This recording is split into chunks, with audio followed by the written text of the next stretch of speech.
I want to ask the Prime Minister, no doubt that there are many heroes in police uniform, no doubt about that. But I'm asking the Prime Minister to rise to the occasion. We have commitments under the UN Convention on Torture. The justice system itself is under threat because the admissibility of evidence of confessions now are going to be questioned by jurors in particular.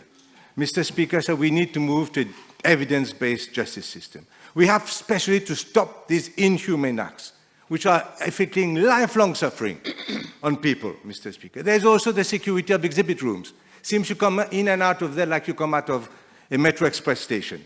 The seizure of drugs and weapons by the police, Mr. Speaker. They seem to be seize some, sell some, use some. This is not acceptable, Mr. Speaker. So, and of course, a very negative image of Mauritius. I checked this morning, 2.8 million views on Google if you tap torture in Mauritius, Torture Island, Mr. Speaker. And of course, the past miscarriage of justice. All this goes beyond, far beyond what the police are going to do, but what the IPCC is going to do. This is why I asked the government here, for the Prime Minister, to consider very seriously, for our reputation, for our people, that a proper commission of inquiry, like the Drugs Commission of Inquiry, be set up so that we can look at all these ramifications and do away once and for all with these unacceptable, inhumane acts. Mr. Speaker, sir, I have just answered. One should not generalize and say as if that everything in the police is rotten.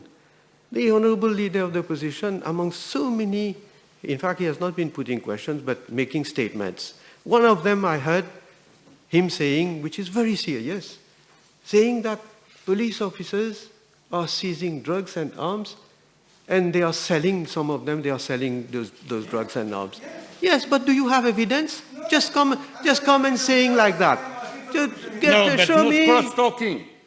You just can't come and saying such things. There are, I have said, and I will repeat again, there are in our force honest, law-abiding, and officers who go according to the rules and to circulars that have been issued, regulations that are in place for them to follow. We have seen, in the case of drugs, we have seen so many seizures, Mr. Speaker, sir. But, of course, as I say, there are some black sheep. There are, in some cases, where officers have been going against the law.